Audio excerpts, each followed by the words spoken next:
good, y'all? So for this episode, I just want to give y'all a little more of an introduction about me and who I am. I go by the name of Will's Piff. I'm a local hip hop artist from Grand Rapids, Michigan, born and raised. I've been recording and doing hip hop music since the age of 15. Probably been writing raps and things like that since the age of 11, 12. My music and what I do on the hip hop scene, I'm gonna try to keep that separate from this channel. And what I do on this channel, I'm really not using this channel to try to promote that. This is just something separate, but that's just a little introduction. Just turned 33 recently. Like I said, I wanted to create this channel, this platform to document my sobriety. I'm currently 30 days, so pretty much a month, no alcohol. Documenting my workouts. I've been in the gym consistently for maybe the last 2 years, but I've been on and off for probably the past 10 years. Started lifting weights and working out, playing football in high school my freshman year, so the gym is something I've always known and been privy to. But throughout the years, I still have been working out and going to the gym, but still drinking, still binge drinking on the weekends. And if you don't know, it's hard to make gains. It's hard to make progress in the gym when you drinking on the weekends and, waking up hungover and just eating anything and everything that you want to eat. Your body is going to work first to metabolize that alcohol. So while your body is busy metabolizing all the alcohol you consume, it's not burning the food that you consume before you drank or after you drank, or even during drinking. When you eat, your body is not burning off that food. It's not burning off the fat. Its priority is to metabolize the alcohol first. So a lot of the food or the fat in the food that you consume around the time of drinking, a lot of that is just converted to body fat. So for years I couldn't figure out, well, I'm working this hard in the gym during the week and I'm not really making no progress. And that's just one of the things, that's one of the reasons why, the science behind drinking. Your body is a poison. Alcohol is a poison. So your body is going to work first to rid your, your liver and your digestive system and all that. It's going to work to remove those toxins from your body before it starts to break down and metabolize any food. So if you, wake up hungover and, go to McDonald's, get that famous, that McDonald's breakfast that we all love so much, go out to eat, IHOP, Denny's, even after a night of drinking, you wrapping it up for the night and you feeling hungry and you go get something to eat, all that stuff just pretty much sits on your stomach and it's not being digested properly because your body is working too hard to get rid of all the alcohol you drink. So just want to put that out there for all y'all drinkers. But I grew up in Grand Rapids, Michigan, man. Early 90s, my parents, my mom and my dad suffered from addiction, crack cocaine. My mother's been 20 plus years clean. My father's doing great. He's got his own place. He had to get out of the city, and he's doing better than he's ever done before. Currently, he's in Indianapolis, Indiana. He has a job, has his own place. He's doing better than he's ever done. But my parents struggled with drug addiction. I had family members that struggled with drug addiction.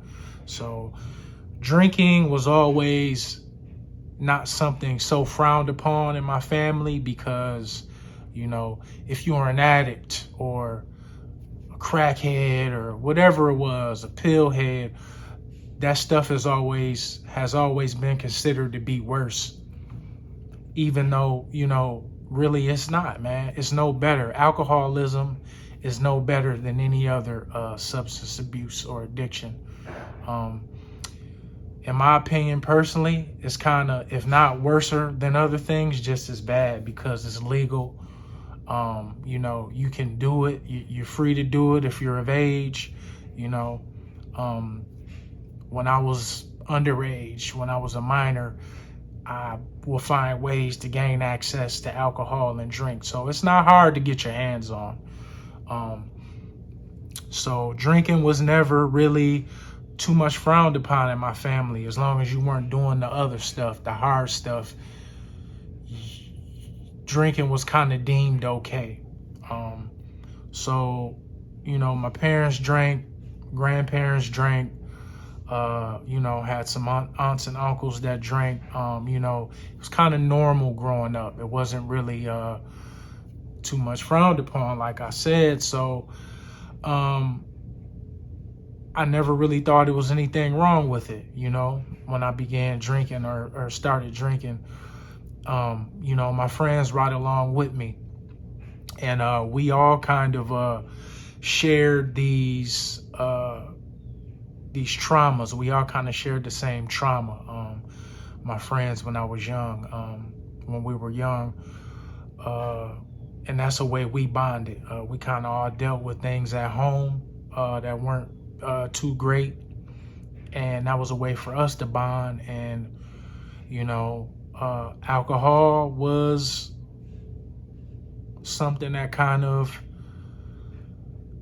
helped us become closer, childhood friends. But when we hit teenage years, we all started drinking, and it kind of made things fun. It kind of, it was all fun and games, man, until, things get really serious. When you having run-ins with the law and fights and relationship problems and things like that, man, that alcohol has caused.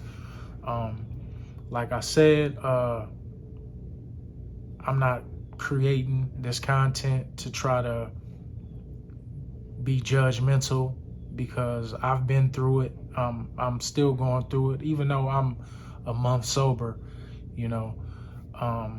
They got this thing in Alcoholics Anonymous. It's a topic that they usually talk about sometimes in the meetings. It's called, reservations, no reservations. And reservations are kind of like thoughts.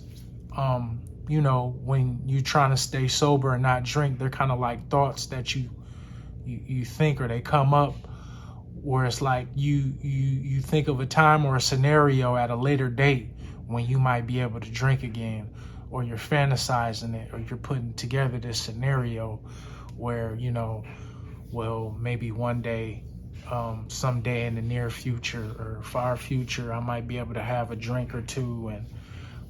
But unfortunately, man, usually it don't go well. It don't go the way you're usually planning it in your head, because as an addict or somebody that's addicted to something, that reward system, those parts of your brain that are wired to just want to be rewarded constantly,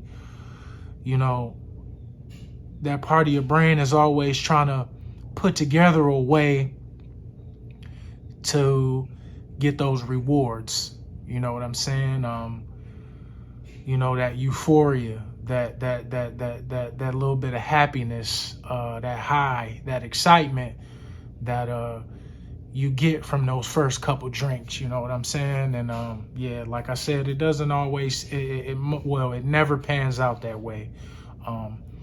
So, I have no reservations today, man. Do I think about it sometimes, and, does it cross my mind? Yeah, I feel like that's only normal. But, at this point, man, I have no desire to drink. I don't want nothing to do with alcohol, as far as myself. Like I said in the last video, I got family and friends, they still drink and do their thing. that's their life. I have to make this decision for me. I have to have some discipline and dedication, and it's something that I feel like I'll be able to stick with this time. Especially with my support group that I got. My wife, and my parents, friends, and things like that. But anybody that's out there that's struggling with drinking, or y'all want to give it up, man, you can do it. I'm not a sponsor, which is an AA, is somebody that usually has a lot of time in sobriety, and they usually help to counsel or be a mentor to somebody that's early in recovery. That's what a sponsor is. I'm not equipped, I don't feel, this early in my sobriety to be anybody's sponsor, but I would like to be able to motivate people to take that next step, to put that bottle down, man. Or, if it's drugs of choice, whatever your drug of choice is. I've lost friends to, certain addictions, opioid addictions, family, things like that. So it ain't necessarily just got to be alcohol. If it's something else you're struggling with, I want to be able to tell you that, you can do it, man. You can give it up, take that next step, but it's something you really got to want to do for yourself, So I appreciate everybody for continuing to tune in to this content, man. Appreciate all my support, family, friends, everybody rocking with me. I'm gonna still keep hitting y'all with the workout videos. I'm trying to clean my diet up. It ain't the most horrible diet, but it ain't the best either, but I'm working on cleaning that up, dropping in weight, you know what I'm saying? Got that weight going down. I hit a little plateau just a little bit, but that means I just got to amp up the intensity of the workouts. Working out is also something that helps relieve stress. When you're getting physically right, it helps with your mental, and they both go hand in hand together, being mentally right and physically right, man. It helps you to be sharper, just in life. Helps you move better and operate much better, man. So that's why I do it. But all my people out there, man, who's struggling, don't be afraid to get the help, man. You can hit me on my Instagram, build_and_b.sober. You can inbox me, man. We can chat, go back and forth. Of course, privately, I'm not the type of person to put nobody's business out there. So just to help try to motivate y'all, man. Anybody I can help, man, because I'm going through this myself. So got some workout footage again, nice little chest workout for this episode, man. I just wanted to give y'all a little more of an introduction of who I am, man. Will's Piff, man. I'm out of here, man. I'll get back with y'all, man. Catch y'all on the next one. Don't forget to subscribe, hit the like button, man. Share this with anybody if you can. I appreciate y'all. Y'all see me doing the stretch, hanging from the bar. Spine decompression helps with that bulging disc and that sciatica, so I can have a workout with no pain.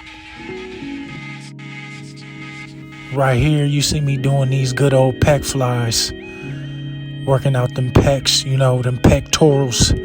Got to get rid of them man boobs. Have that chest looking right. I usually do 5 sets, 10 reps.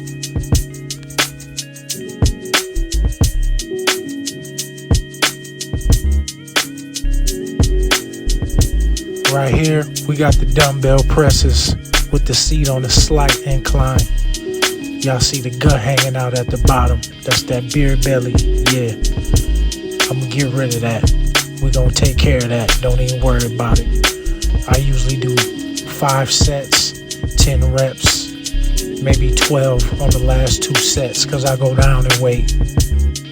Right here we got them good cable extensions going for the chest. Nice little isolation workout for the chest. You know what I'm saying? To focus on them cuts and that detail. You know, y'all see that gut again. Don't worry about it. Just pay attention to the workout. I usually do 5 sets, 10 reps.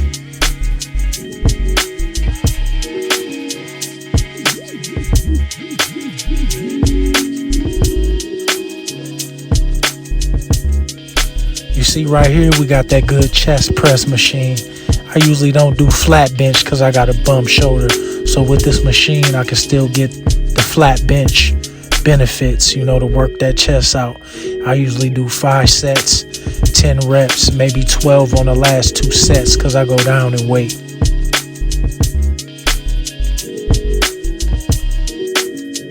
And right here, we got some more cable extensions, but in an upward motion.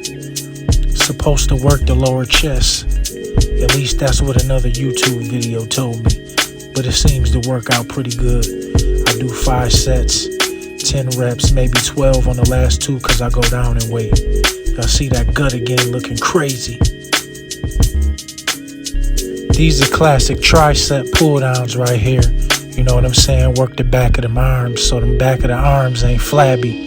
You know what I mean? I usually superset this and go between this machine and the dip machine. Superset just means lower rest periods in between each set. So I go back and forth to this and I go to the dip machine, which y'all about to see next. But I usually do 5 sets, 10 reps on both.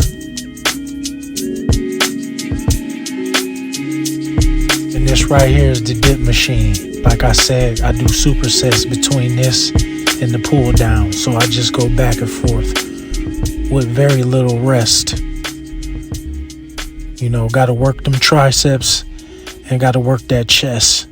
You know what I mean? They both go hand in hand. So I hope y'all enjoyed this workout. It's your big brother. I'm out.